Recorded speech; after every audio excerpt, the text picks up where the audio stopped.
Neff is in an alcove. So preparing to live stream, setting up your meeting for YouTube Live. Done, redirecting to YouTube. Actually, Neff has a background. I used to do Zoom through OBS to YouTube, but yeah. Neff is in an alcove. So it looks like we are live. At least that's what it is telling me over one here. So I'm just going to wait a couple of minutes just to be certain. Since I've never done Zoom with YouTube Live. So welcome everyone. I'm David Neff, and today I am joined by James Downard and Jackson Wheat. We are going to be talking about his book, The Rocks Were There. Their book, our book. Yeah, their book. The Rocks Were There. Fantastic book. Gentlemen, thank you so much for joining me. Happy to be here. Yep. On a snowy to cold day. Yep. And not a whole lot better to do than just go on YouTube and listen to us. Cold day, roast creationists. That's true. I watched the entirety of the show Disenchantment over the past 2 days. It's a great show. Recommend it to everybody. But there's nothing to do except watch TV. Yes, indeed.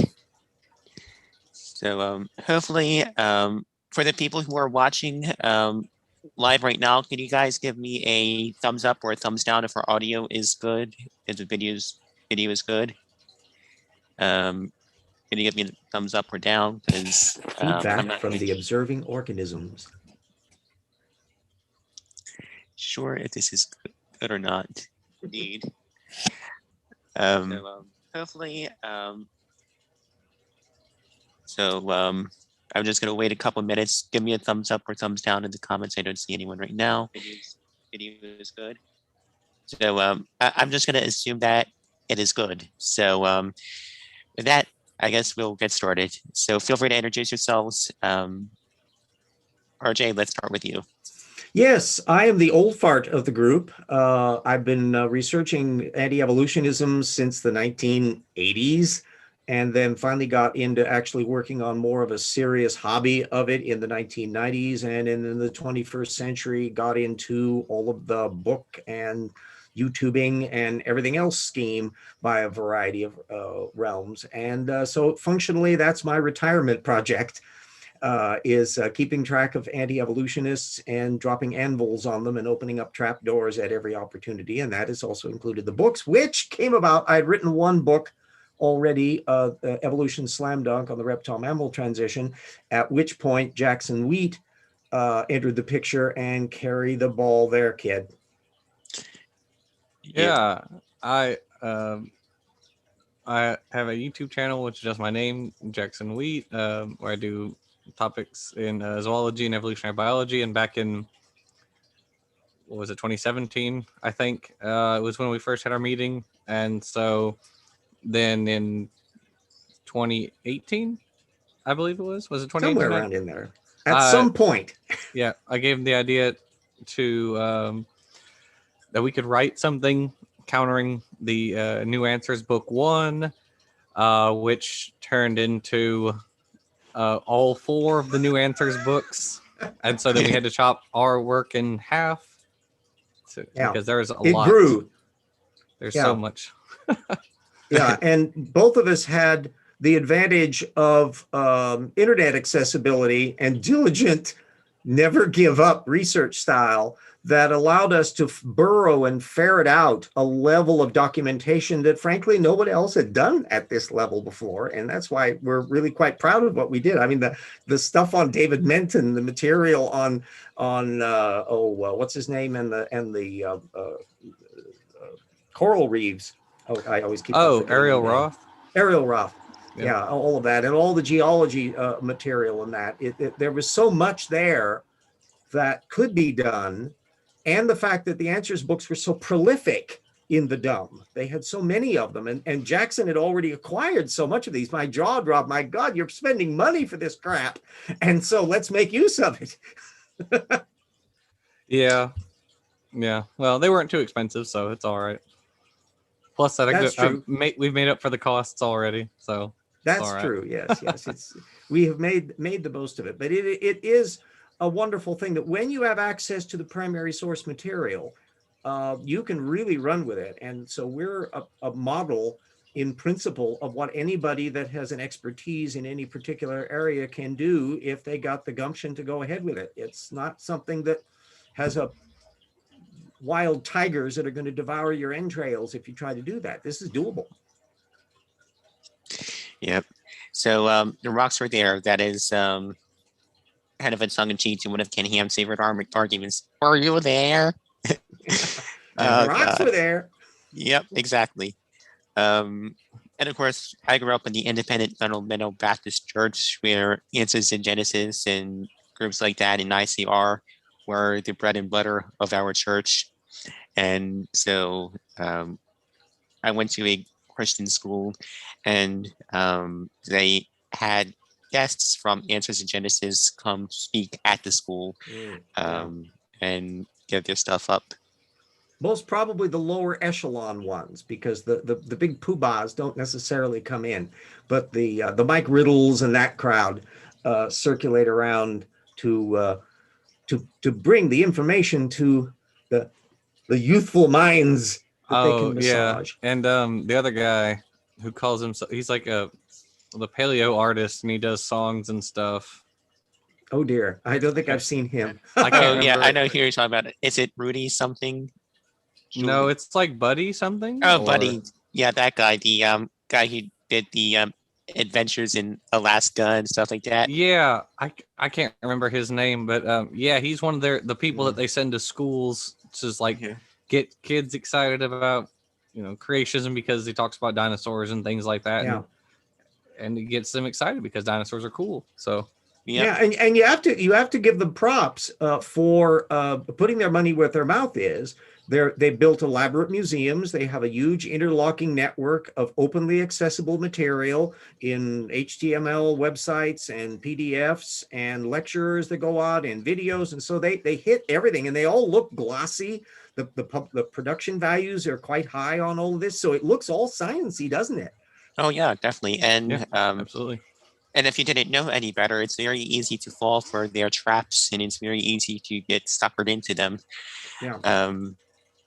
But I guess I'll throw this question out to you guys. Why is it important to counter creationism, especially young Earth creationism? James, I'll start with you. Boy, first of all, ideas worth having are ones worth defending, and stupid ideas are definitely worth opposing right off the bat. So this is just a principle of, excuse me, what you're saying is wrong, and it's appropriate to find out what the facts are. So I also approach it from a methods direction, which is how you build arguments, what information do you deal with, how do you play fair with sources and all of that. And I can tell you from decades of research that creationism is a hotbed of absolutely incompetent scholarship. It's the worst methods I've seen in up and down the line of people who read texts and misrepresent the sources. They suppress information. This is all bad dog stuff. So if you believe in valid reasoning, how else can you not step in? It's too important. You just can't sit there and go, well, yeah, they believe that. They believe it for incompetent reasons. Jackson, your take. Well, I suppose my reason, originally the reason that I kind of got into it at first was just that I met some creationists in person, and they recommended me a series of videos, and my roommate said, hey, you should start, or you should make a channel and respond to these online. And so at first for me, it's kind of just combating the wrongness of it, but on a grander scale, people with these ideas can enforce legislation. They can write the laws in such a way that it affects the teaching of evolution in schools. And this has been done over and over, and several times in my own state where there are laws about this sort of stuff. We even had our last vice president was a creationist. And so it's not just evolution. The current or previous administration, the Trump administration, never did anything about evolution issues. But the people who were anti-evolutionists were making decisions. So Mark Meadows, the president's chief of staff, is part of that Ken Ham network.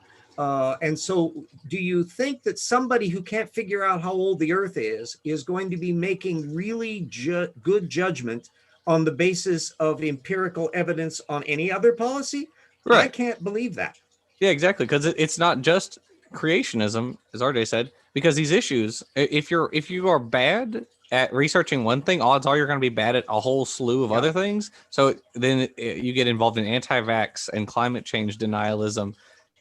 Not so much flat Earth in the political sphere, but that does trickle in online. But yeah, again, grand scale, you have anti-vax politicians and climate change denier politicians. Yeah, and these have the potential to impact a lot of people. Especially Texas is in deep doo-doo right now as we speak, because people who were scientific illiterates who are in that network didn't think climate change was real, and therefore the idea that they should be preparing for insulation to protect their pipes from potential catastrophic cold snaps from polar air pumped in because of hot ocean temperatures didn't occur to them. And la-dee-da, look at where they are now. Ted Cruz gallivanting off and back from Cancun. Oh, yeah, definitely. And Ted Cruz is one of the people that I despise most in the U.S. Senate. And of course, one of the things that I notice is that I think young Earth creationism is, I think, the only pseudoscience that is literally refuted by every single field of science. Yeah. So that's why it's so informative in a negative way. The old trope that you can learn so much science by reading creationism and researching it, because young Earth creationism, much more than intelligent design, tramples everything. There's hardly a discipline that isn't being lambasted in one way or another by young Earth creationism, as Jackson knows from all of those bloody books. They just can't resist it. They can't help themselves. By researching them, you come across a colossal range from geology and paleontology and biology and developmental biology and genetics and history. It's just chemistry, astronomy. It's all over the place. Yeah. Right. As a friend of ours likes to say, is how young Earth creationism, or how creationism taught me real science. Yes, Tony Reed. I love that series. If you aren't subscribed to Tony Reed, please go subscribe to him now, and don't forget to subscribe to these two people either. I will put a link to the to both of their channels in the description down below, as well as a link to their book. The rocks were there. So I guess we can talk a little bit about the book and the content that you'll find. It's a very well in-depth book, probably I would say one of the best books on young Earth creationism out there. I guess we can kind of go through this a little bit, kind of summarize chapter by chapter. So that might be a good place to start. Since Jackson formulated an awful lot of the chapter structure, probably he can be wingman at this point to give a sense of why we tackled the stuff in the order that we did. All right. Let me dust off the old brain cells. Okay, so our very first chapter is understandably the introduction. So where we lay out things like philosophy of science, as well as past work that RJ has done regarding therapsids in Evolution Slam Dunk, because creationists really, they stumble at the starting line. You can't even talk about literally philosophy of science without them bungling that. And that comes down to their is it observation or is it historical science? Yeah. Oh boy. Yeah. Oh, and I'm a historian, so that really pissed me off. Oh, I absolutely love that argument. And well, it's historical science. It's unobservable past, therefore it's historical science. Like, what science isn't historical science? Yeah. Like, where Well, is that Einstein guy observed stuff and wrote stuff a long time ago. You weren't there, were you? Yeah, and it's like, well, we weren't there when we saw the defendant killing a person, but we can still piece together the puzzles and definitively prove that the defendant is guilty. I think we quoted him in the book, Thoreau's line that some circumstantial evidence is conclusive, like finding a trout in the milk. Yeah. Yeah, if you were to take the creationist word for it, their version of philosophy of science, we'd have to throw out forensic science. Well, no one was there to see the murder. Guess we're done. Go home. Or Pack worse, it up. astronomy. Astronomy, that was the most ironic part to do, because astronomy is a discipline that is literally nothing but observational science. But Exactly. when I look into the moon, I'm seeing the moon as it was 2.5 seconds ago. When I look at the sun, I'm seeing as it was 9 minutes ago. When I look at Polaris, the pole star, I'm seeing it as it was 400 years ago. If I'm looking at Andromeda Galaxy, it's 2.5 million years ago. You can literally not observe anything other than the past when you're doing astronomy. Oh, but you know the anisotropic synchrony convention that Dr. Lyle uses? No. Oh, God. That's going to be some of the subject of book 2. Yeah. Because the Twinkle Twinkle Lyle Star on the whole cosmology issues and speed of light, and also that's where we're going to be bringing up the polonium halos and the whole bunch of things about a star element formation. It's just an amazing wheel spin. If all the wheel spinning you see on the geology and the biology is almost picayune compared to the rationalizations they go through in cosmology. Yeah, he has exactly. to like upend the theory of relativity for the instantaneous light thing to work. It's like, I mean, as it is, it's ridiculous. The people who, there are a small number of regular physicists who grump in that Fred Hoyle style about Big Bang cosmology, but they're very, very minor players on the field. And then besides, then you have the young Earth creationists who aren't even on the field. They're even the ones with the physics degrees. Does Lyle publish much, as far as I can tell? Yeah. Yep, exactly.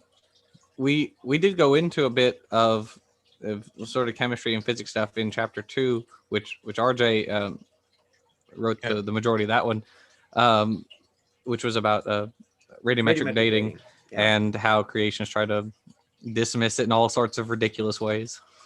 Yeah. So I guess the ultimate example is the accelerated radioactive decay argument. Oh, I love that argument. It has the tiny problem that it would vaporize the Earth. Right, exactly. Even Dr. Andrew Snelling did the calculation. If you don't agree with Dr. Snelling's math, sit down and do the math, because it's pretty easy to figure out. Oh, and it's not just Snelling. There's a whole bunch. I mean, this is we quoted material in the book, as you probably were aware, where the creationists are well aware at the technical level that they have big doo-doo problems over this heat issue, but they never discuss it in their apologetics. So when you filter back up to Bodie Hodge and Georgia Purdom blithering away on Ken Ham's show, or Eric Hovin's stuff, or Kent Hovin's stuff, there's not a even a hint that there's a heat problem out there. Oh yeah, definitely. And that's what really infuriates me the most, is that they purposely keep their young Earth audience in the dark. Yeah. Because the people that are sitting in the church pews, when you have anthropogenicists come to your church and they're giving their usual spiel, they know that their audience is going to lick up and eat whatever they say. They're not going to go home and fact check them. They're not going to go home and dig beneath the surface. They're not going to be looking at saying, oh, by the way, there's a major heat problem associated with these models. How do we fix them?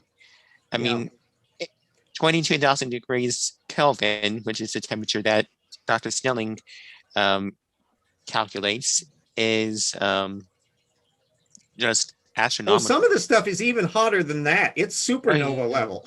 Oh yeah, definitely. And again, if you don't agree with these numbers, just sit down, do the math, and figure it out yourself. How much heat would be generated by moving the continents at 1 million miles an hour? Both Jackson and I hold to the notion of proper source methods, which is don't take our word for it. You don't need to take our word for it. Exactly. Don't take our word for it. Go and do the digging yourself. Yeah. And plus it's fun. I guarantee you, this is researching the material, following up on the stuff. It's a contact sport. And also you will discover so much you will find things out when you read the primary source material. First of all, it'll demonstrate in one area that, holy shit, that's a field that I'm not very good at and that you have to study more on. Or it's a matter of where you do understand it and you go, oh, now I understand even more. And there's all this new material on there. So it's a win-win situation. It's never going to be a problem for that to dive in and fact check stuff. Oh yeah, and I love doing some fact checking. Like, is this good? Is this true? Well, let's find out. Yeah. So we made a point of having a variety of people fact check our various chapters, especially the geology materials, since neither Jackson and I are geologists, but we are not unfamiliar with the data. I will fess up. There was one little error that we had in that book, that in removing all the material that was going to be in the big book and that's going to now be in volume 2, there was an Andrew Snelling reference that relates to something in volume 2 that is not actually referred to in volume 1. And one of our readers, very good of you, caught that and noticed that there was a reference in there that we had not actually referenced in the book. And that's exactly, any writer who is gone, well, how dare you do that? No, that's what you're supposed to do. Yeah, exactly. And if that's our worst mistake, I think we're doing okay. Yeah, I think I can live with that. Yeah. Yeah, and I guess it's better than the opposite, which would be leaving a source out. Yeah, with data omission, the thing that is quite clear, we hope that we demonstrated in this book, is that there is a colossal amount of data omission in anti-evolutionism and certainly in young Earth creationism. That even subjects they bring up themselves, they're not giving you the whole story. Yeah, when they cite part of a quote or just one line in a paper, and then they ignore the literal very next sentence that says, okay, well, with that aside, here are a bunch of examples of beneficial mutations always whatever. Be on the lookout for the telltale ellipsis, ... Yep, exactly. And always ask yourself, why is that? What was in the ... Sometimes it's just a trivial detail, but a third of the time, easily, they've left out stuff that if they put it in there, it would change the meaning of what they were doing, and that's why they've left it out. Yep, it's the very textbook definition of dishonesty. Yeah. And therefore, anybody that tries that kind of a thing disqualifies themselves from legitimate discourse. Right. And that's why young Earth creationists don't publish in peer-reviewed literature, because they know they won't be able to withstand these great level of scrutiny that they or you can be schizoid, the way Andrew Snelling is, who occasionally still publishes papers in conventional journals. He's not presenting a young Earth creationist argument. So they're perfectly capable of doing legitimate, verifiable science. The point is, we don't have to guess at how bad their technical literature is. They self-publish it, so we get to see it. Yeah, exactly. Yeah. And I just gotta love how they have to get by with having their own in-house journals rather than trying to get it seriously published elsewhere, especially when their work supposedly overturns the scientific consensus on a particular issue. On your end, what were some of the things that in reading the book, hopefully there are some stuff in there that you didn't know before that was particularly exciting or interesting to you? Did you find some spots like that? Oh yeah, definitely. So I have the Kindle version. So I will guess I could, if you don't mind, I'm going to pull it up here.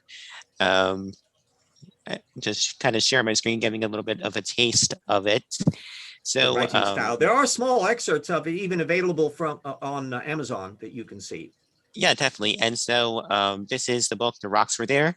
So the table of contents, starting with the philosophy of science, radiometric dating. Don't be thrown off by how few chapters there are. Those are big chapters. Oh yeah, one thing that I learned. I think chapter 3 is like 80 pages. So, oh yeah, this is a very in-depth book. Very, I think. The print book table of contents is structured with basically a super index that gives the subject matter and the various info boxes and all that are in there. So it's a different content structure from the way that it is in the electronic version. Yeah, I do want to get myself a copy of the hard copy as well, but I like both I like having both a hard copy and a Kindle copy. I'm a hard copy kid here. Yeah. Me too. Yeah. So one of the things that I found was very interesting in the dating game is when he started talking about, okay, that there are short-lived isotopes that aren't found in the rocks. See if I can find this show notebook. Here. Yeah, the overall, there are isotope mixes that if the Earth were young, we shouldn't see some of these things that there are. Right. And we would inevitably find them if they were old. And if they are some sort of isotopes and decay change that would fizzle out given a huge amount of time are not found. So all of the mixtures are such that they make perfect sense within a conventional geological framework, and young Earth creationists have to go into some weird contortions like accelerated radioactive decay to somehow have all of that stuff still match so that it just looks like it's really old. Yes, exactly. So what are some of these short-lived isotopes that if they were actually found in these rocks would be trouble for the older gosh, model? I'd have to reflect. Let me get my book out here. I'd have to look back. Well, we use some of them for like their isotopes have like a huge range of like the amount of time that or their half-lives. They have huge range. There are some that last like minutes, which are actually used in the medical field, so that you can observe like little physiological processes going on and see like is there cancer or whatever.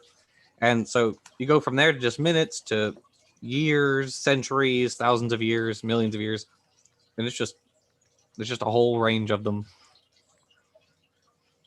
Yeah, I've never kept in my brain the actual issues of which ones were which EMs were the ones involved, because some of them are on the radioactive decay chains. And I know they're not in the ones that are typically found in the great big uranium to lead decay chain.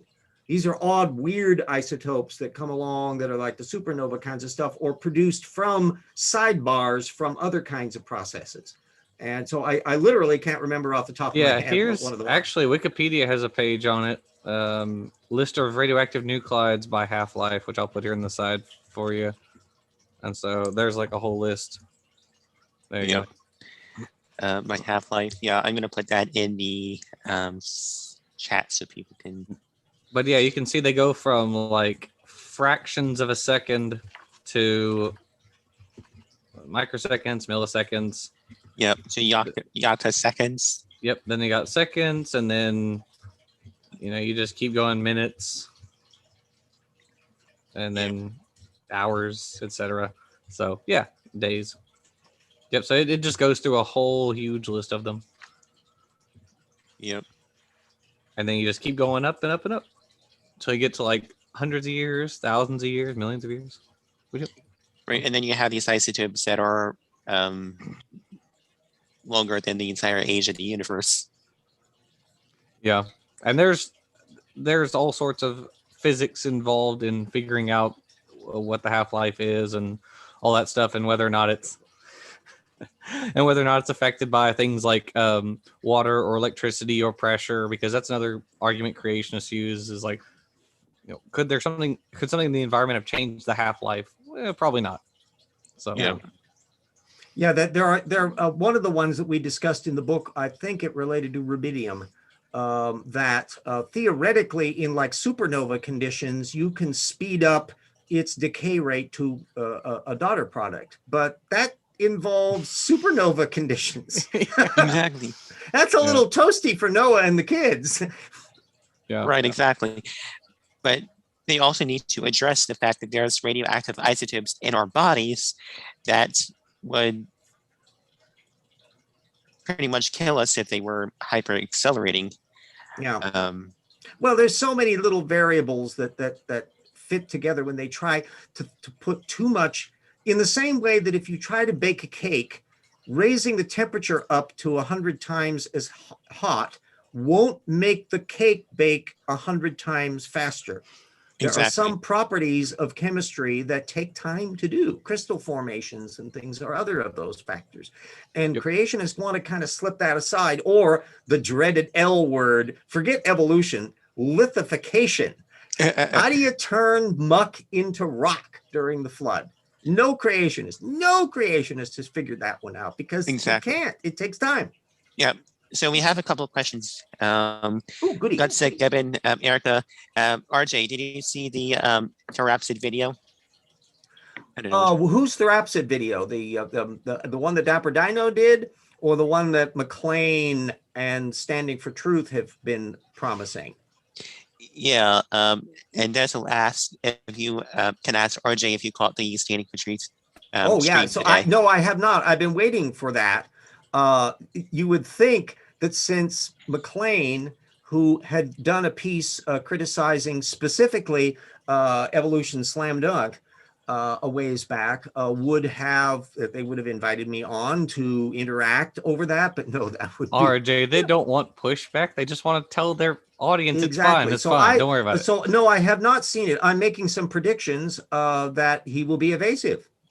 And we will find out whether just exactly how evasive he is on there, because the fact of the matter is, my star witness, the probanognaathids, were deliberately and explicitly predicted uniquely on evolutionary grounds as the only possible way that you could get from the reptile jaw layout to a mammal jaw layout and be functional all the way through. And therefore, if they were designed, God really loved Robert Broom and evolutionists, going out of his way to make stuff to make them happy. Thank you very much, the Almighty, for being such a fan of evolution. Yes. Good old fossil genie. Keep it up. Yes. And the thing is, when Dr. Dean and I try and respond to people, we try to at least invite them on so they can engage with their arguments and stuff like that. Your piece with Dan on the genetic entropy issue will be referenced in Brox 2, because it is highly relevant to the discussion of that ongoing draw a line in the sand, dig their heels in, scream nya nya nya, that Jensen, Sanford, and Tompkins got their basic assumptions wrong. And so their arguments are irrelevant. Yeah, and Dr. Jensen, you gotta love like what you're talking about earlier with how to use proper sources. It didn't really take me very long to say, okay, Dr. Jensen doesn't know which one it is, so why don't we ask Dr. Ding, who did the study? The author of the paper. Duh. Exactly. Yeah. So when you peel back the layers and do proper source methodology, you'll see quite quickly, you can just see how young Earth creationism crumbles like sand. And that actually is an important lesson for everybody to use. Don't be terrified of contacting the science authors. You can find their emails. You can, at the worst, you can get no reply at all, but most of the time you will in fact get an answer. Many of the scientists involved don't know that they're being misrepresented by creationists, and some of them get really pissed off and want to go, wait a minute. Yeah.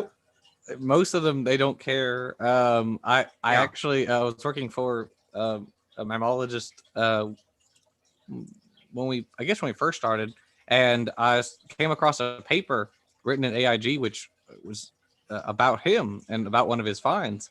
And I brought it to him, and he just kind of read it over and said, okay, anyway.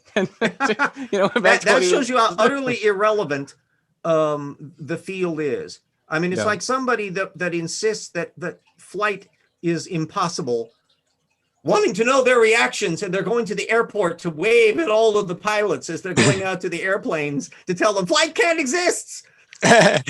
So Dazzle says, can you tell RJ that Evo Slam Dunk was awesome? Thank you. Yeah, it was like the training wheel thing of how I figured out how to be doing the book format. The one thing that shifted, I deliberately didn't want to use conventional footnoting in that, because we're way past that style. Jackson, however, is also a footnote addict, so he puts reference notes in there. And then, so what we came up with in the new book, in the Rocks, was a hybrid format to where we have digressionary footnotes at the bottom, which makes them easy to spot. And then if they get really massive, they become we put them up in the text in a box, an info box, and that makes it. Yeah. And I found that out by reading another work that was criticizing creationism, and they used those boxes in their displays. And I go, oh, that works easy. That's nice. And so gradually we worked up a system to make it easy to find the references. So the only documentation listing then of all of the material is in the bibliography, which, as you are well aware, is really big. Yes, exactly. Sometimes it's just easier to give a little box to some particular stupid, which is tangentially related to the main material. And some of them are like ones where you can remember them as the info box of particular stuff. Kent Hovind and the Bombardier beetle in the new book is going to be an info box. There's all sorts of stuff that it works very nicely in that. We got one for David Peters. Yeah, I think we've settled in on a very nice visual format that works quite nicely for locating information. And then we make sure it's really thoroughly indexed so you can find all the stuff as much as possible, as opposed to certain creationist books that don't even bother with an index or reference bibliography. Standing for Truth. Yeah. To his credit, I don't think Standing for Truth really writes the books. It's really Fraud Matt that does the writing in publishing. Which is nothing to be proud of in their case. Exactly. And like... Yeah. I'm sorry, Dr. Fraud Matt. Yeah.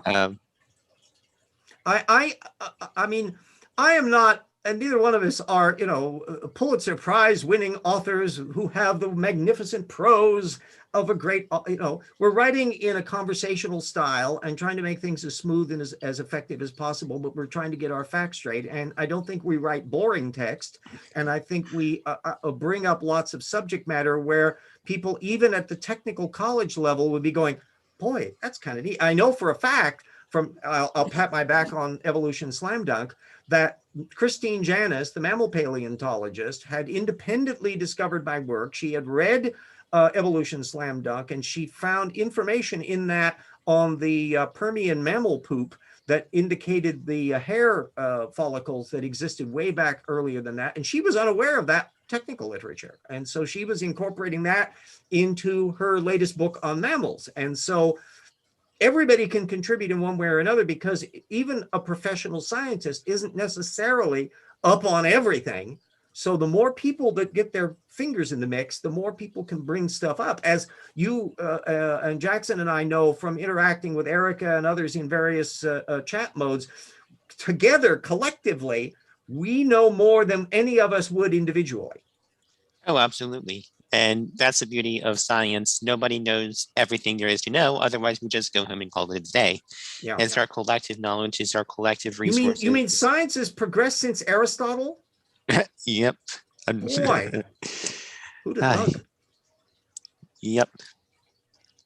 So, as I pointed out, there's 7 chapters in this book. Creationists Who Should Know Better is a very good chapter. Oh, that's right. That's I think if I had to pick a favorite chapter in the book, it's chapter number 4, on creationists that should know better because they have the credentials. Another Jackson.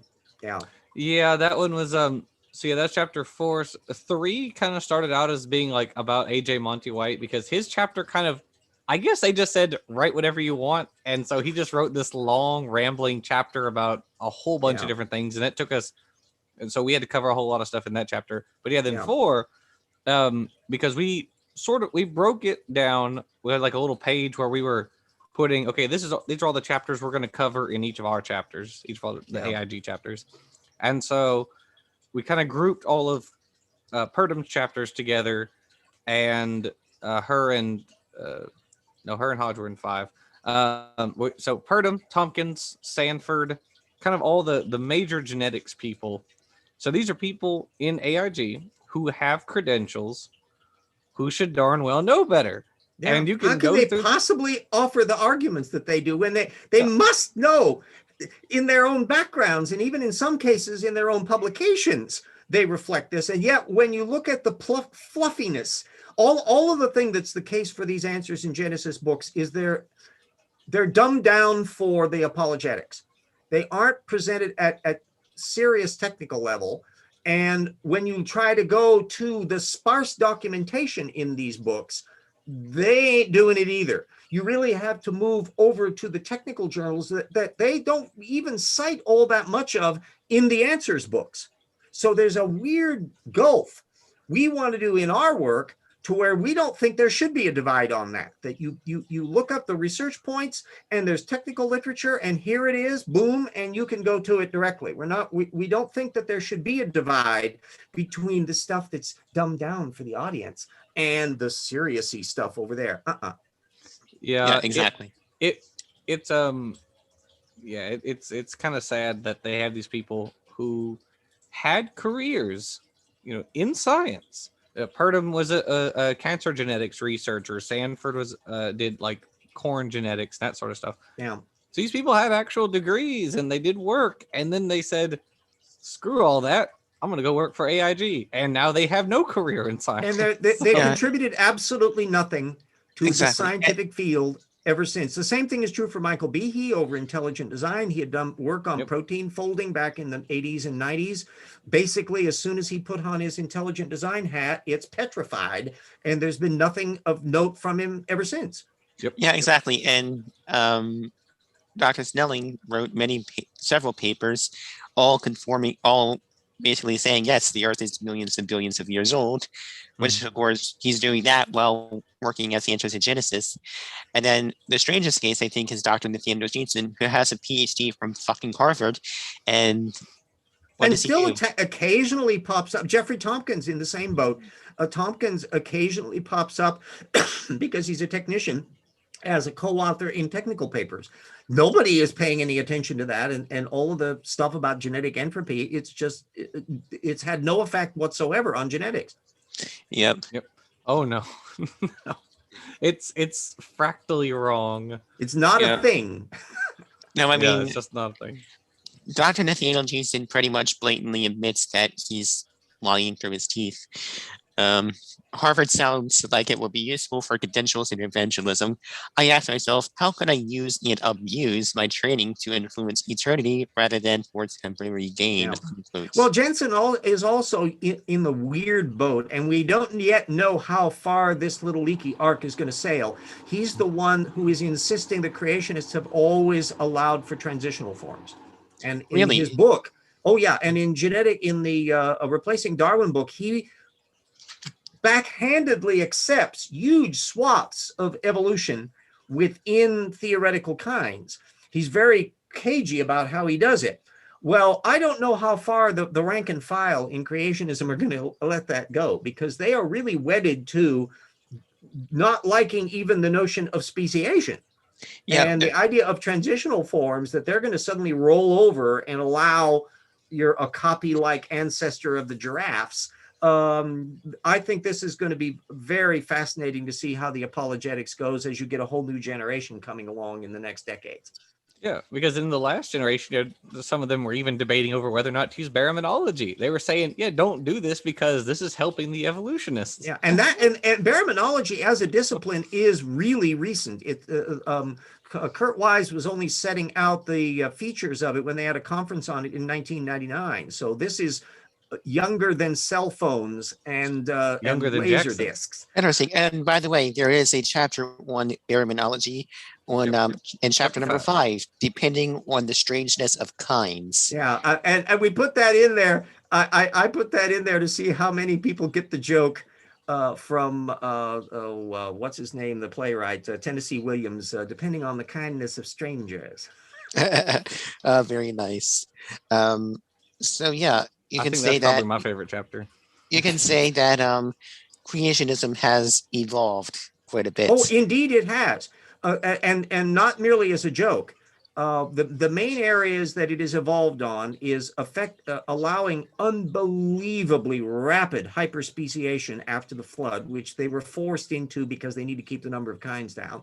Right. And then the other one is the wholesale pirating of plate tectonics paleogeology, although it's in a cartoon form, as we'll be going into in even more detail in volume 2 on the paleocontinents that never were, all of the claptrap on what the pre-flood world looked like and what the post-flood world looked like. My favorite jaw dropper is Andrew Snelling, who insists with a straight face, all all of the mammoths and mastodons and fossil elephants are evolving after the Tower of Babel. Oh, I know. That is just ridiculous. Never mind the fact. And here's the thing. Elephants, I think, are my absolute favorite example of how biology precludes young Earth creationism, because elephants are massive. They have almost 2-year gestational periods. Yeah. I think 22 months, almost 2 years, rounded up to 2 years. They're not gonna be able to survive. They're gonna go extinct. There's not gonna be even enough. the slight predation of human beings who were a better hunter than other animals, that was sufficient with climate stressing after the Ice Age to drive all of those mammoths and mastodons to extinction around the planet. Yeah, exactly. And the thing is, Genesis wants to put the entire order as a created kind and not just a family. So they and let alone the Gomphotheres, all those weird elephantines with those strange tusks and stuff coming out looking like scoop shovels and that. All of that happening in a few hundred years? Oh, come now, Andrew. Our friend, as a geologist, you're not a paleontologist. Our friend worked out, this was Just Walking Fish, that it'd be like about a speciation event every other generation for this to work. Yeah, exactly. And an area that gets avoided like the plague are insects and arthropods. Oh, but you don't know, they don't have flesh, therefore they weren't even on the ark, right? Yeah, they don't have to think about with them. Nostrils. Yeah, nostrils. That is probably one of my favorite arguments, because they're not going to be able to survive on the ark. If you don't believe me, just take a bucket of water, put a couple of bugs in it, squish it up around to mimic the flood, and like count the thing how many. We put in that baraminology chapter about how Todd Wood danced around the bats. Yep. So, when did young Earth creationism start accepting speciation? Because I know that all major creationists now accept speciation. Oh, within the last 10 years. Yeah, and even still, you have some holdouts like freaking Jonathan Wells over at the Discovery Institute is still a hard line against speciation. It's easy for them to do that over in Intelligent Design Land because they have no arc to book. I don't know. Exactly. I think because they don't have that. They literally don't have to think about it. They can just theoretically, God could be making species umpteen. Well, see, that's the thing. That'd be why I would think that they would have to at least grapple with it, because they're dealing with the Earth is 4.5 billion years old. So are the cyanobacteria that are around today, is that the same species that was here 3 billion years ago? Oh, it's so much simpler. They just don't think about it ever. Yeah.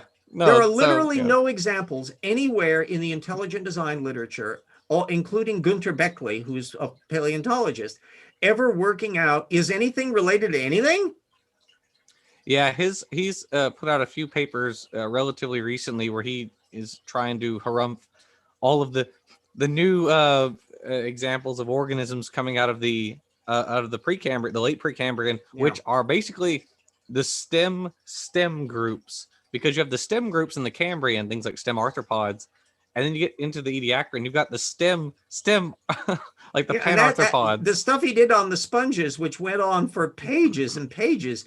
At the end of it, you have no clue what the hell he thinks happened.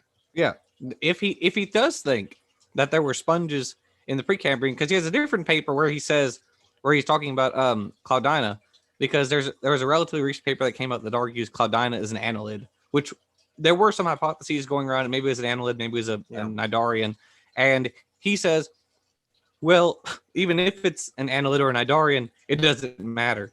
Oh, Claudina is really interesting too. Here we'll have a little science alert there. Claudina is a little itty bitty critter that looks like a little tube, and it's basically known only from the little tubes. It dates back into the Precambrian, so something is going on in there. Presumably it's the shell of something else, but we don't know what, because none of the fossils preserve any of that. And there's an awful lot of examples of boreholes in them. So some other critter that we have no idea what they are, because none of them are preserved because there's no longer state and class deposits, is burrowing into them to find out what's inside.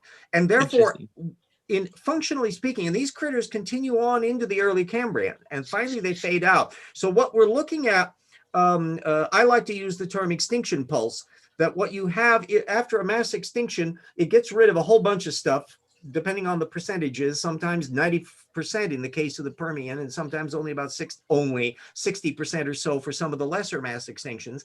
But whatever makes it through kind of has the place all to itself for a while, and then gradually the little ones at the periphery start developing new forms, and then you get new dynamics. So you get these pulsing changes.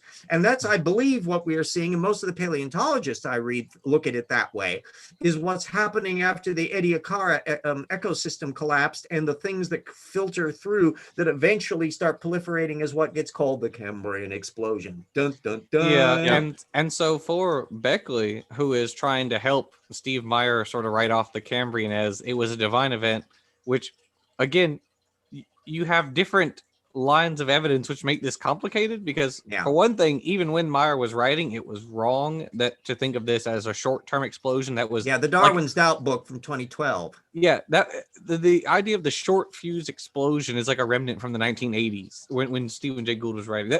It's way out of date now. But furthermore, he's also discounting the newer things that have been found, like clawdinomorphs and early panarthropods and things like that. And so Beckley's coming along, and he's trying to help also sort of get rid of all these. Yeah. But it's getting more difficult because we're finding more and more and more of these early that word, metazoans. David, that word morph is one of those beautiful little words that everyone should be aware of. Clawdinomorphs. What that means is it's something that's almost like Clawdina. It's ish. And you find that all through the fossil record, where you have Dinosauriformes, Dinosauromorphs, Mammaliaformes, Sauropodomorphs. In other words, you have the ones that are almost this, nearly that, which is exactly the blur that we would be expecting in a fossil record that was preserving piecemeal transitional forms and evolutionary series. Yeah, Dickinsonia. That's one of the. That's like looks like a bath mat. It's a bilaterian about the same morph. size too, about 3 feet long. Yeah, it's a bilaterian the big morph. Critter of its time. Right. Yeah, because it is the way that its ontogeny has been preserved in the fossils is it is developing like a bilaterian. And so because we have all the stages, we can see how it develops from just a little baby to a big, full-sized Dickinsonia. But it's a stem bilaterian. It's one of the earliest bilaterian groups, and it precedes the other bilaterians. What a surprise. Yeah. And also, I was reminded about the fact that when we compiled the list of all the phyla as an appendix for the book, that it really sticks out like a sore thumb how peripheral the echinoderms and chordates and stuff are over in the deuterostome side, that everything, most of the life on the planet are protostomes. Yep. And the fact that creationists pay so little attention to trying to make sense out of the kinds, and then the intelligent designers don't even bother with the mammal part, it's the various, there are multiple phyla of worms alone. Yeah. And any designer should be just as, or intelligent design people. Any designer should be just as delighted and obsessed with those as others, and they should be willing to work out their model of how many design events there were, and work out then when those design events occurred back in deep time. That's something that would be implicit in the design model, but intelligent designers don't do that. I'll give the creationists, the young Earth creationists, at least the gumption that they go out on their gangplank of their own making, because they have to. They have to work out how many kinds there are, because they have the created kinds at Eden, and then that is then parked on the ark 4,500 years ago, and they have to have a limited space. So they're forced to do all of this stuff. But the intelligent designers and old Earth creationists, Fazal Rana and Hugh Ross, never do systematics. As I know from firsthand experience. It's just like, woo, contrail when you ask a question on the Cambrian fauna. Yeah, if you guys haven't seen, I actually did a debate with Fazal Rana a couple months back on Universal Common Ancestry, in which one of our topics was worms. So, and boy, you were just like deer in the headlights. And what it shows such a fascinating lack of curiosity that here, if you believe that you have a creator who has taken a personal interest in creating chinorynchs and Lorciferians and all the other little critters, wouldn't you be really wanting to study all of that? Except the moment you do, you're going to get so knee deep in evolutionary biology and systematics, you're going to realize that you don't have a model that can account for any of that. Exactly. And as we all know in science, if you want to overturn any model, such as the evolutionary model, your model has to account for every single fact that we have. And do it better, and stuff that the opponents can't. That's how Einstein overturned Newton. Right. Not by saying, well, yeah, you can't explain the perihelion of Mercury, but neither can I, so I win. Exactly. And that's exactly the point. That's what creationists need to do, but they simply cannot do that. And it's not as though they don't try. So what that's the whole point of the book, is that here they are taking their best shot, and shouldn't you have put bullets in the gun first? Exactly. But or they're holding it backwards when they try to fire it. So yes. They haven't quite figured out that. There's an old scene in a movie with Bing Crosby, a Connecticut Yankee in King Arthur's Court, which is a musical actually from like 1946 or 7. And there is this hilarious scene of a guy who you wouldn't recognize because he's way before your time. And he had a TV career, and others had a TV show, Life of Riley, I think. Anyway, here is the Connecticut Yankee has been teleported for mysterious reasons back to King Arthur in the Middle Ages, and he is trying to upgrade everything. And so he makes sets up a foundry, and he makes a gun, a pistol, little Colt revolver. And this poor guy from the Middle Ages doesn't know what it is. And he sees the little thing he can spin around, and he's got pulls the trigger down, and he thinks, well, and he's putting there, and he's putting the barrel right up against his heart, trying to get that trigger to reposition, and you're going, ah!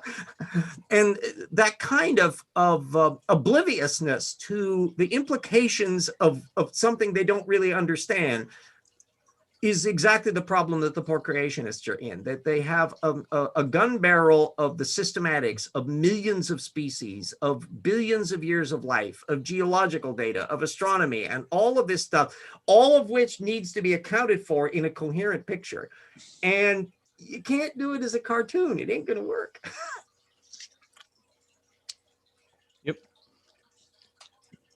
Yep. So I want to kind of throw this question at you. What do you guys feel is the best, the most compelling evidence for evolution? I'll jump in with my, because I don't come from a genetics background, even though I love all that field as well. But for me, the thing, because it was personal, the things that turned me into a full-blown evolutionist was seeing the reptile-mammal transition.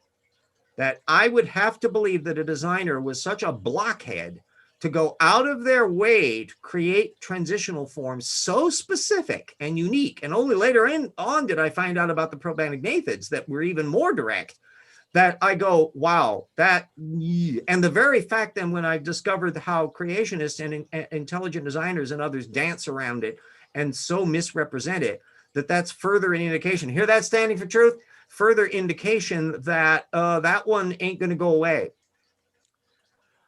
Well, my answer would be the fact that evolutionists can account for the phylogeny challenge, whereas creationists cannot.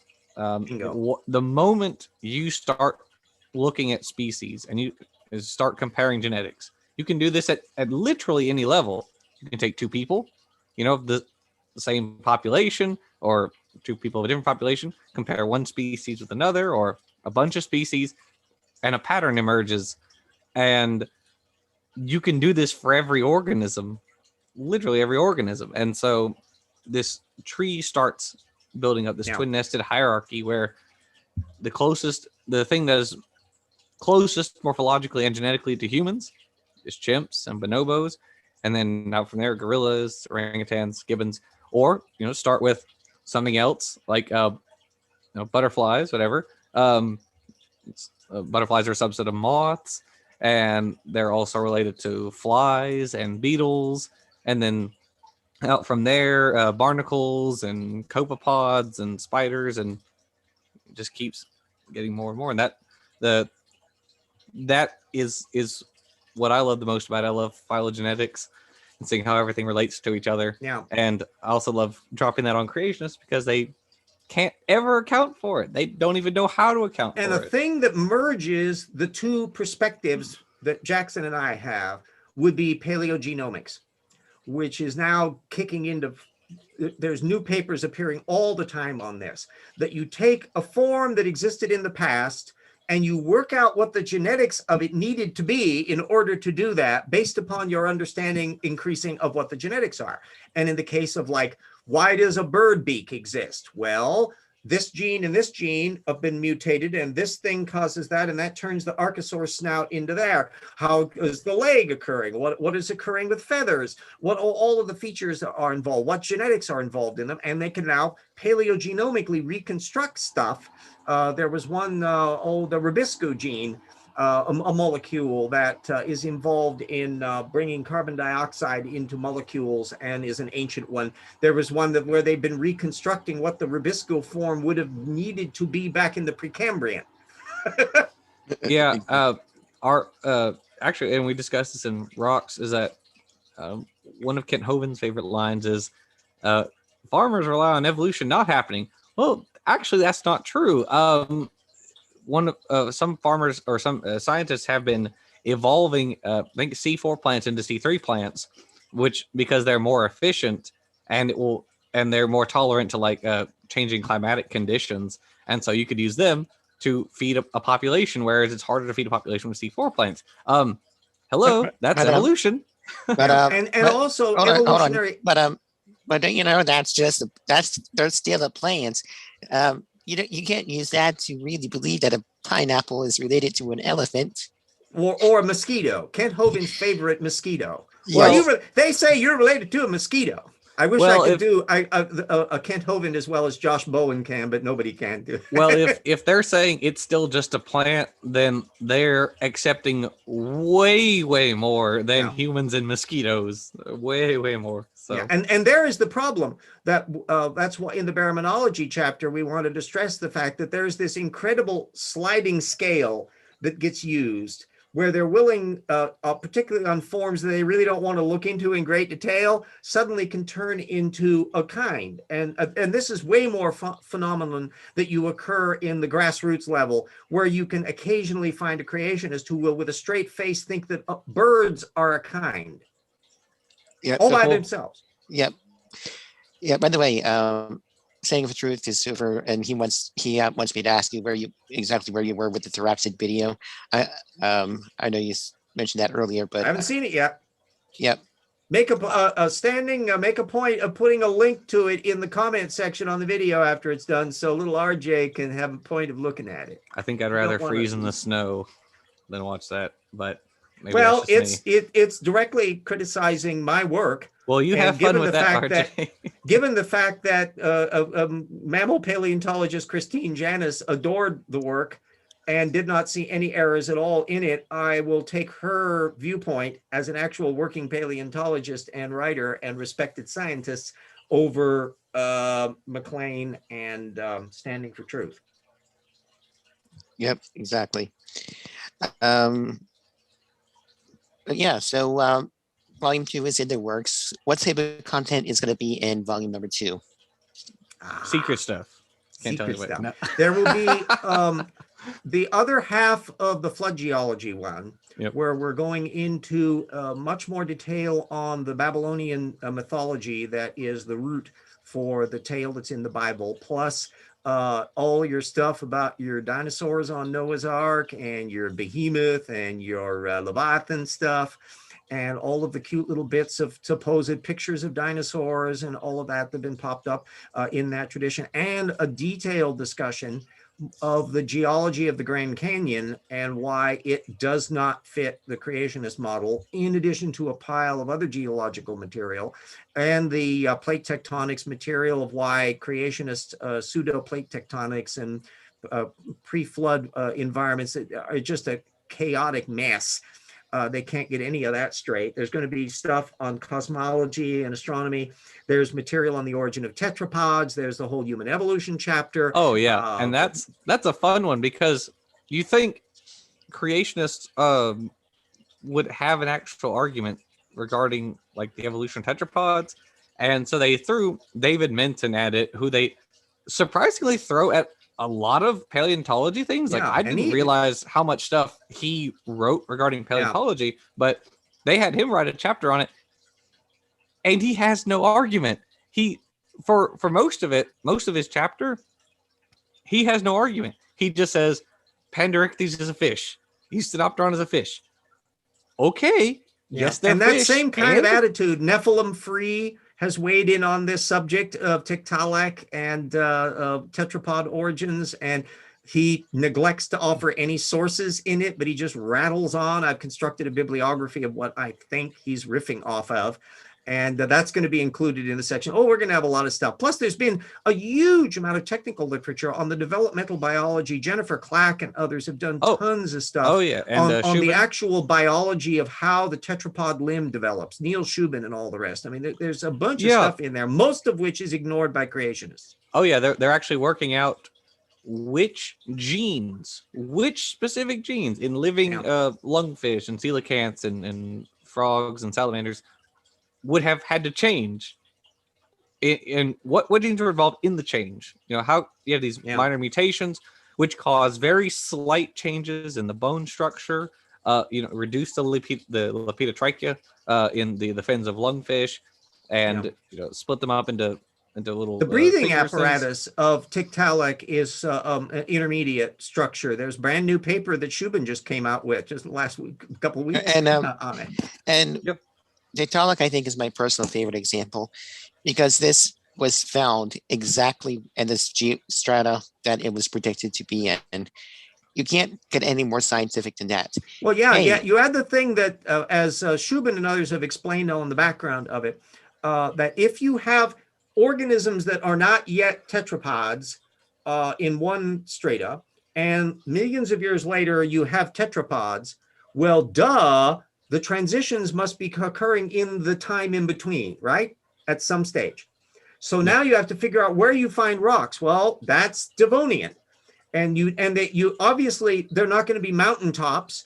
You're going to have to be Devonian sea creatures, and preferably even coastal creatures, because that's also relating to what's going to be happening as becoming land forms. So where are the shallow water coastal deposit Devonian rocks? Well, you can't just find them anywhere. There's a little bit there, and a little bit in New Jersey, a little bit here, and some up in Greenland and Canada. Okay, which means we got to go way up into the middle of nowhere and keep away from the polar bears. It's a thing about you can be an armchair paleontologist, but to be a real paleontologist, you got to get out and get your feet dirty and freeze your ass off, or broil yourself if you're out in the middle of a desert, and climb and do all sorts of weird crap and all that. It's not for the faint of heart, which means this separates the fakers from the real people, because real geologists, real paleontologists, they have to put the sweat equity in, and you can't do it from a mile away.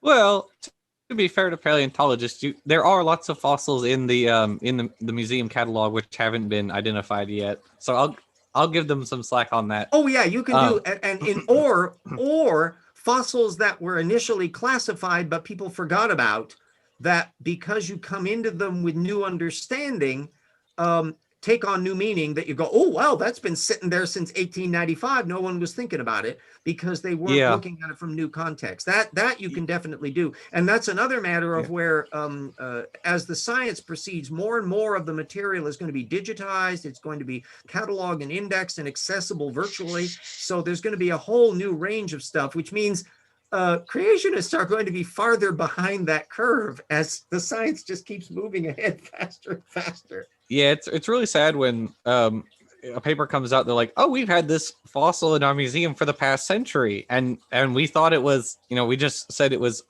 mixed parts, whatever, and they threw it in a drawer, and nobody looked at it for a century, and then they're like, "Oh, hey, this was a really important transitional fossil in this lineage that we've had for this long." And we never looked at it. Another area that is changing the field is the fact that unlike the past, where you had to, by definition, scrape away everything around the thing and break open the thing to get at the fossils, Now we have non-invasive CAT scanning and other things that allow you to do stuff. Or in some cases, they've been able to take old material and digitally reconstruct what the unsquashed fossil looked like. Right.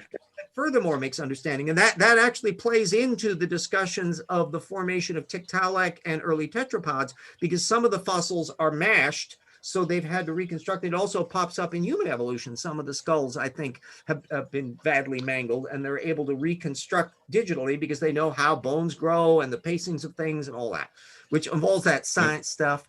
It is worth noting that to some extent, paleontologists are always making predictions about what they're going to find when they go to a stratum. If a set of paleontologists are going to the Morrison Formation over in like Colorado or something, they expect to find Jurassic dinosaurs and Jurassic pterosaurs.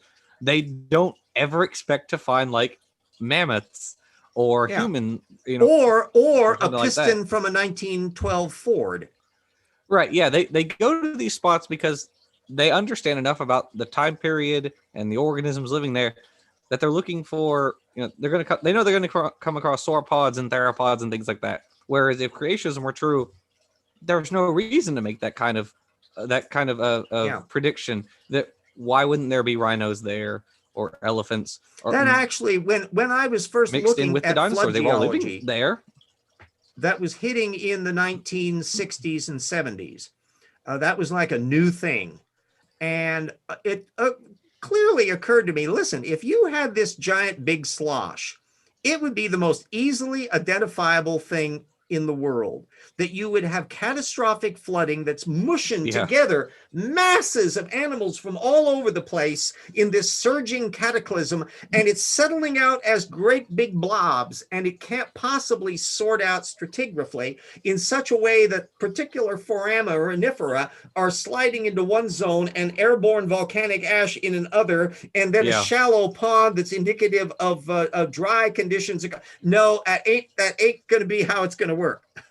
No, yeah. I don't know if Standing is still there, but one of you guys, if you are still there, needs to explain how foraminifera and diatoms and coccolithophores are sorted by species in the rock, not by shape, not by size, by species.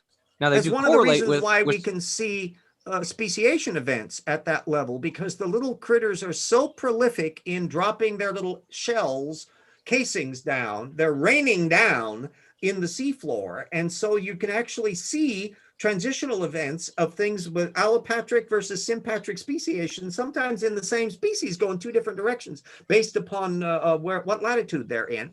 That level of discernment is physically possible to examine, and creationists don't bother a bit about it. There's not going to be anything discussed about that in Nathaniel Jensen, and therefore parasites farther downstream, like Standing for Truth, aren't going to be within a mile of it. No, yeah, the few people in the creationist camp who deal with geology and paleontology, none of them talk about it. None of them deal with the index fossil issue, and we know because we looked it up. We talked about bloody article. Yeah, there's and not a good one. No, yeah, the most modern or most recent one is the one on CMI, but there is a paper from 1980s, a paper from the 1980s, which discusses index fossils. I mean, come on. Yeah, come on. No, it's a thing, and the fact is that the source methods approach that we use in the book is so easily accessible. It's not a rarefied rocket science thing. Anybody that has access to the internet and can download material as PDFs or copy, in some cases, copy them off as a doc file, which is what I'll do text by text on some of the matters that way. The stuff is accessible. Boy, you can get at it. And you have to move past the not yet Wikipedia stage of ones that just riff off of internet postings, or worse, that weird bunch that live their entire universe as YouTubes, as if there's nothing happens except as what's posted on YouTube. I'm sorry, that's not where the science is done. I love the creation wiki page for index fossils. It literally just says they're considered a problem for flood geology. Yeah. That's well, like Eric Hovind just a couple days ago was preening about his little creationist search engine. And so I fed in Therapsid, and what came up first? John Woodmarap's article from 2001, which, as I pointed out in Evolution Slam Evolution Slam Dunk, is a pile of dingoes' kidneys. It's a complete misrepresentation of the primary source data. Yep, absolutely. And So how can you build a truthful argument based on repeating lies all the time? You can't. Yeah, no, yeah, and so let's see. We talked about 4 was like chapter 4 was creationists who should know better. Chapter 5 was the baraminology chapter, which is my favorite because I love phylogenetics, and we raked a whole bunch of them over the coals on that. Chapter 6 was that was vestigial organs, embryology. Yeah. We talked about all that stuff in chapter 6. That was fun. If you are tired of the canard of Haeckel's embryos are still used in the textbooks, we have a whole bunch of stuff on that, and that ridiculous nonsense. Vestigial organs. Here's the thing we're going to put in rocks too. Just today was a post from dear Eric Hovind, tweet linked to a posting from David Reeves shilling a Jerry Bergman video on vestigial organs, which turns out the example that they're offered are tears vestigial leftovers.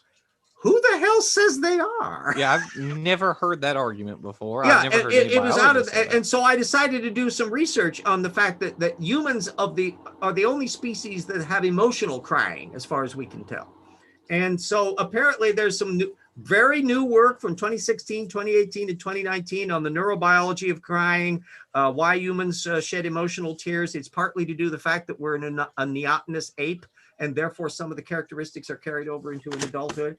And yipes, but boy, old Jerry Bergman, no, that's not, to get Eric doing Reeves, doing Jerry Bergman third hand, no, that's not going to cut it. Well, it is Eric Hovind, and that's true. Eric Hovind is a slightly more photogenic version of Standing for Truth. I was going to say Kent Hovind. Oh, no. Kent Hovind looks like a desiccated Mormon patriarch. You have chapter 7, which is geology and paleontology, and I'm also very proud of that chapter because one of the claims that we roasted was the idea that all these major fossil sites are the result of catastrophic flooding of some sort, and it's just wrong. They're not. Yeah, there we brought up through a whole bunch Green River Varbs and Mount St. Helens, Steve so we Austin, made a couple of charts on it. The Columbia basalt. We got all the material on the Lagerstätten, more stuff on John Woodmarap. God, some of that ridiculous argument that he was offering back in the 1980s on that. And our fossil reefs and mega sequences. There's quite a lot on that in there. That's it was the mega sequence argument, in fact, is a fairly recent one. It's a buzzword that wasn't being occurred 20 years ago, and now it's ubiquitous. Tim Clary is constantly waving it in posts at Institute for Creation Research, and basically is arguing that there are huge blob land masses that are all laid down as great big blocks. They're continent-sized land masses. What we're talking about are the landscapes that existed for millions of years, and there's every single one of them has intricate geology, and the vast majority of that work they don't get anywhere near to. So watch out. That's another feature indeed of young Earth creationism. They want to put their terminology in order that if you Google it, you'll get creationist literature. So mega sequences are a buzzword that's not really used all that much in the regular geology thing. Polystrate fossils is another term that is not used in the regular geology literature. So if you want to look up polystrate fossils, you won't get geology papers. You're going to get creationists talking about them.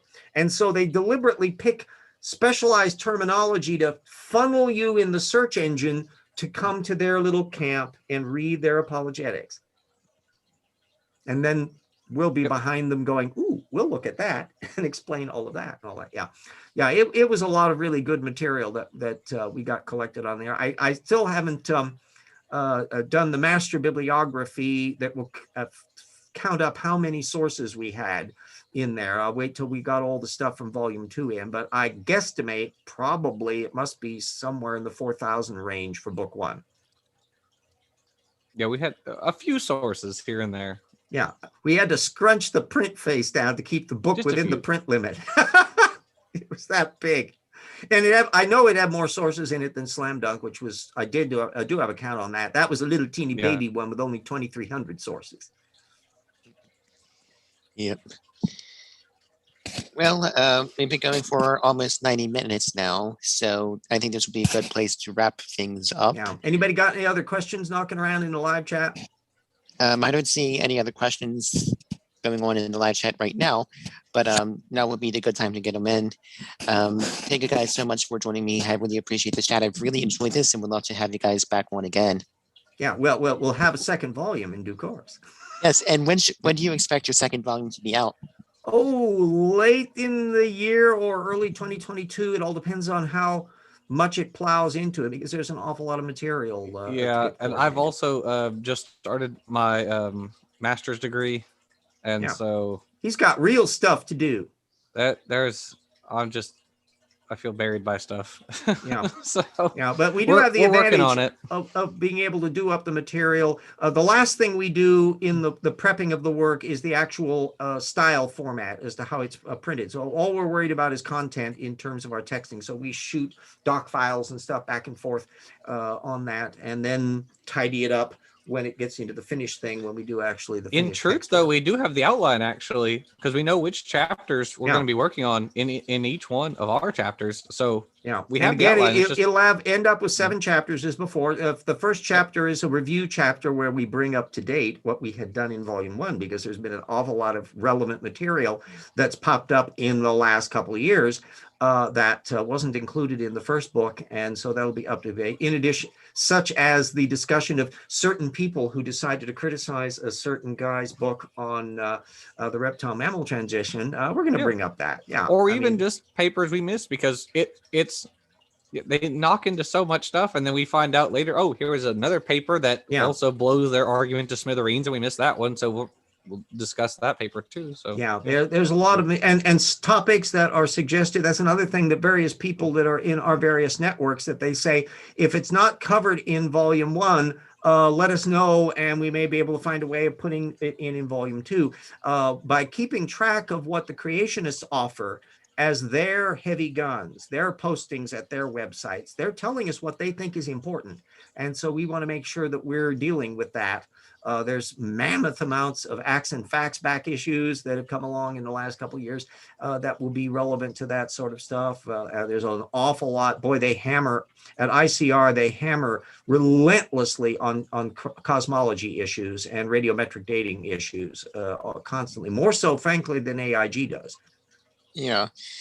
And if I had to pick, I think Creation Ministries International is the more polished of the 3 big ones.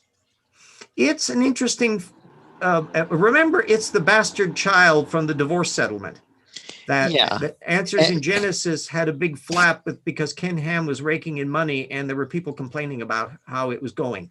And so they basically had a divorce settlement, I think in 2006 or so, where they split up.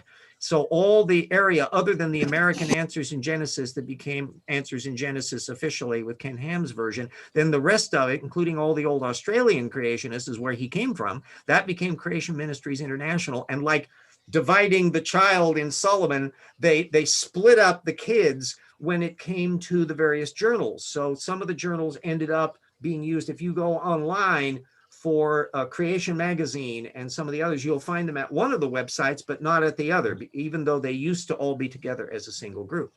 And when you realize that, how much there's still a tremendous overlap of people, both between CMI and AIG and also ICR. Although you do have little camp clusters of people who will focus on ones, particularly on a lot of those geological issues, where you have little camps at AIG that are constantly disagreeing with one component, where the ICR faction is taking the opposite position, and they're lobbing material over that stuff, over natural selection. And which you also wouldn't recognize unless you had someone from the outside say, Hey, one of you says Rodinia is the original supercontinent. Yeah. The other says Pangea is. These are Which mutually is contradictory positions. creationists don't read just one creationist website. Read beyond that. Read lots of different creationist websites, and that way you can start seeing and more than one creationist. And then, of course, take the fatal step of actually reading out in the big outside world of the actual scientists. Exactly. And I will have to give creationists credit where credit is due, because they actually do try and find the natural cause of their arguments. That they actually do try and disagree with one another and provide. Yeah, some do more than others. There are fistfights that go on in the creationist literature that don't get alluded to in the apologetics, that are really serious wranglings, like over the paleo forests and whether they were gigantic floating forests. My favorite, God, they get really technical. My favorite being the fact that they can't seem to figure out if him and Melody is just an ape or if it's a fully human. Yeah, we had that little chart in there where we brought up to date the confusion in book one about how to classify those various apes. And we'll be going into so much wonderful material that's come along because that relates to the origin of language. It relates to the origin of tool use, the dispersal of human beings, the Neanderthal and Denisovan DNA that's in humans and what the circumstances are of that. Oh, there's just going to be lots of material in that chapter. Yeah. You can see we love our work. Oh yeah, definitely, and I can see that, and I am really excited for volume 2. Yeah, and it's a thing that the saddest thing in the world would be to write a book about something you didn't love. Exactly. You weren't enthusiastic about it, and that you could be wholeheartedly. I mean, I'm assuming that Standing for Truth and Raw Matt believe earnestly in what they put forward. And of course. I'll give them happiness for that. That makes you feel good. But the end result has to be put up against what the facts are and what people impact it has on people. And I think both of us can be very proud of the fact that we have produced a work that I think stands on its own as an excellent contribution to the field and can hold its own at the college level. Yep, exactly. And I think that'll be a good place to end everything. And that'll be an excellent place to end. So hit that like button, hit that subscribe button, go subscribe to these two awesome people, and buy the book. Buy the book. Yep, buy the book. Do that right now. One last question. So I know you guys both have a YouTube channel. Do you guys have any upcoming content that you guys want to plug in before we go? I've been doing a lot of crossovers recently, so there might be some more crossover videos upcoming. Yeah. Mine are always extemporaneous on my Evolution Hour. I just did one yesterday there. The ongoing analysis of Jensen's Replacing Darwin, compiling that. I feel it's a useful use, and other people can do the same thing with other books that have this same defect of not having reference listings. Because when Erica did her criticism of Rupp and Sanford on the hominids, I sent her all the material that I'd compiled, the reference bibliography, and that sped up her research on that, saved her the difficulty of finding out what was cited and what wasn't, that you can do if you have a reference bibliography that way. So anybody who knows of a creationist book, especially one you shelled out real money for, that lacks proper documentation, the process of compiling that documentation, make that available to people, that can be a scholarly utility to other people. So everybody can get into it, kids. Yep, exactly. And with that, I think that'll be a wrap. Thank you guys so much for joining, and have a wonderful rest of your evening. Stay warm and stay safe and stay well.